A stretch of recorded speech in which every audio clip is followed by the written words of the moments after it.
podcast. Welcome to this deep dive. So you reached out wanting to feel more confident, more prepared for job interviews in English.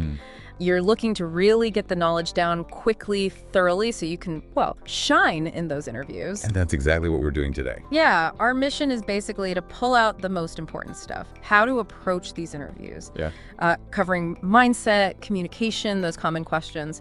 We want you leaving feeling empowered, ready. Absolutely. And look, it's totally normal to feel a bit on edge about interviewing in a second language. It makes sense. Of course. But think of this as like your focused guide. Yeah. We're zeroing in on what really makes a difference. Practical strategies to help you feel confident. And it starts, maybe surprisingly, with mindset. Okay, mindset. Let's dig into that. It's more than just having answers ready, right? It's about your attitude before you even speak. Precisely. Yeah. Think about shifting how you see it. Yeah. You're not going in like begging for a job. You're going in to offer help, to offer your skills to solve their problems. It's a subtle shift, but powerful. That clicks. It's about knowing what you bring, your value. You're not just hoping they pick you. You're showing how you fit, how you can help them. Exactly right. You have skills, experience, a unique viewpoint. You are valuable. Yeah. And you need to kind of cultivate that belief inside. People get so hung up on perfect English. No, definitely. But honest confidence, energy, just being real, that often counts for way more. That whole imposter syndrome thing. Doubting yourself. This is about arming you against that too. That's actually really reassuring because, people worry constantly about small grammar mistakes or your accent. Understandable worries, but listen, minor accents, the occasional slip up, totally okay. It's part of you. Yeah. What truly lands is that self-belief, the passion for the role, and connecting, human to human. Your energy speaks first. Okay, mindset. Check. Believe in your value, focus on helping, let the passion show. Got it. So what about those first few seconds, the actual meeting in person or, on screen? Crucial seconds. Really crucial. Before you've said much, they're already getting a read on you. Nonverbals are huge here. Like body language. Exactly. Good posture, sitting or standing, but relaxed, not stiff. A real smile, that helps a lot. Makes you seem open, positive. Okay. If you're in person, a decent handshake matters. And eye contact, definitely. Natural eye contact shows you're engaged, you're ready. So you want to project confidence, but also friendliness, like you're genuinely glad to be there. That's the vibe. Confident, friendly, ready. That energy sets the tone right away. Building on that confidence. Let's get into the first impression itself. After the hello, there's always that question. Tell me about yourself. The classic opener. Seems simple, but yeah, people stumble here. What are the usual pitfalls? Well, one big one is going way off track. Childhood stories, random hobbies, stuff that's just not relevant to the job. Yeah. But then the opposite isn't great. Either being too short, too vague, leaving them wondering, okay, but what about your actual work? So finding that balance, how do you answer it effectively, especially keeping the English language part in mind? The best way is usually structure. Start with your professional background, key experience, maybe a big achievement. Okay. Then talk a bit about what you're passionate about in your work. And this is important, link it directly to this job. Why are you excited about this specific opportunity? For non-native speakers, it's also a great chance to show clear, concise communication. You had an example, didn't you, to make it concrete? Yes. Something like, okay, well, my name is Sarah. I've had about 5 years in project management, mostly in tech. I've consistently brought projects in on time, under budget, and I really enjoy organizing teams, making sure things run smoothly. What I'm passionate about is helping teams collaborate better. And I'm genuinely excited about this role because I really admire how your company focuses on innovation and teamwork. See, it's concise, clear, relevant skills, passion, and connects to them. Makes total sense. It's crafting your story to meet their needs. Okay, moving on. Another big one. Why do you want this job? This feels like where you show you've really thought about them. Absolutely. Honesty is crucial, but so is being strategic.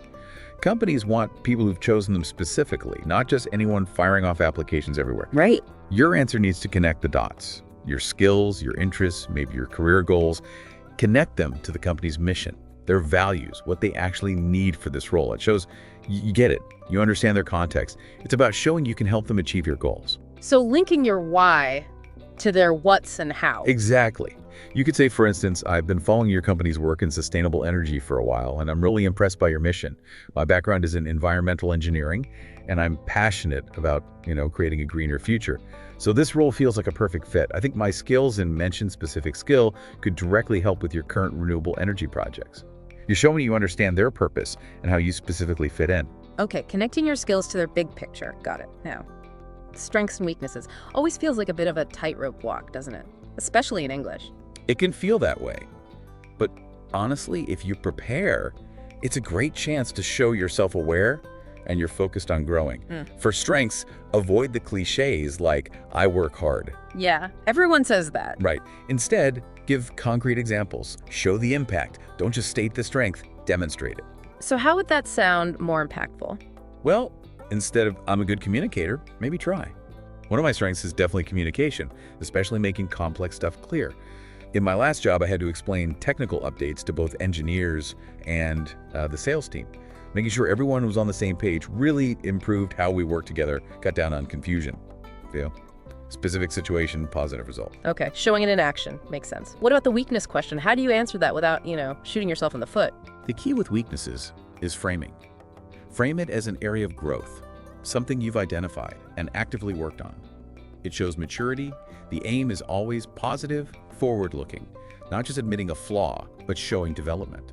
So less confessing sins, more here's how I'm improving. How would that actually sound? You can try something like, earlier in my career, I sometimes held on to tasks too tightly, maybe didn't delegate as effectively as I could have because I wanted things perfect. Okay.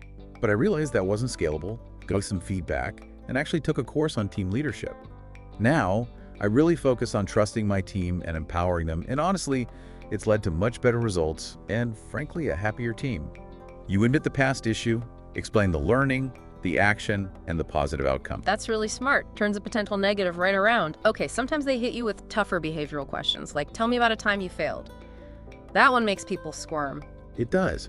But look, everyone messes up sometimes. Professionals face setbacks. They're not looking for perfection. They want to see how you handle it. Can you reflect? Can you learn? Don't be afraid to share a real example, but focus hard on the learning and the positive changes that came from it. So it's about resilience and the learning curve, not the failure itself. How do you structure that kind of answer? You could say, well, on one project, I underestimated the time needed for user testing.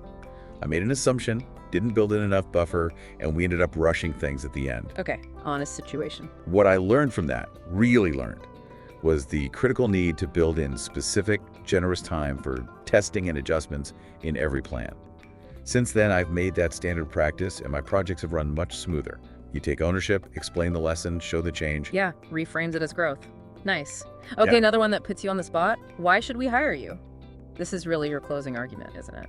It absolutely is. It's your chance to be confident, clear, and summarize your value. Don't just list skills again. Weave it together. Skills, yes, but also passion, your ability to learn quickly, your commitment. Show them the whole package. So it's the blend of competence and motivation. Exactly. Maybe something like, you should hire me because I bring not just the technical skills you need, and mention 1-2 key areas, but also a real passion for mention their industry mission. I'm eager to learn, I'm ready to contribute fully from day one, and I'm genuinely excited about helping your team succeed. That feels strong, confident, but also enthusiastic. Now, a practical hurdle, especially interviewing in English? Yep. What if you just don't understand the question mid-interview? Panic stations. It can feel like panic time, yeah. But breathe. It is completely okay to ask for clarification. Seriously, stay calm, stay professional. It actually shows you care about communicating clearly. That's good to know. Better to ask than guess wrong. So what are some polite ways to do that in English? Simple phrases work best. I'm sorry, could you please repeat that? Or could you explain a bit more what you mean by a specific phrase? Even, could you maybe rephrase the question? It's much, much better than trying to answer something you didn't quite catch. Interviewers respect that clarity. Right, clear communication cuts both ways. Okay, we're nearing the end of the typical interview. They almost always ask any questions for us, and the answer should always be yes. Always yes, absolutely. This isn't just politeness, it's crucial. It shows you're engaged, you're thoughtful, you're genuinely interested in the role in the company. Not having questions can sometimes come across as, well, uninterested or unprepared. So having good questions ready is key. What kind of questions make a good impression? Think future-focused. Questions that show you're thinking about succeeding in the role and understanding the environment. Things like, what would success look like in this role in the first, say, 6 months? Or how does the company support professional growth for team members? Asking about current projects or challenges is good too. Shows you're thinking about contributing. Those are great. They show you're serious and thinking long-term. Now, let's flip the script a bit. A really important perspective. The interview is a two-way street. So important to remember this. Yes, they're evaluating you, but you're also evaluating them. Is this company, this role, the right fit for you, for your growth, your happiness, your career path? Think about the team, the culture, the actual work. Will you learn? Will you make a difference? So it's okay to be assessing them too, against your own checklist. It's essential.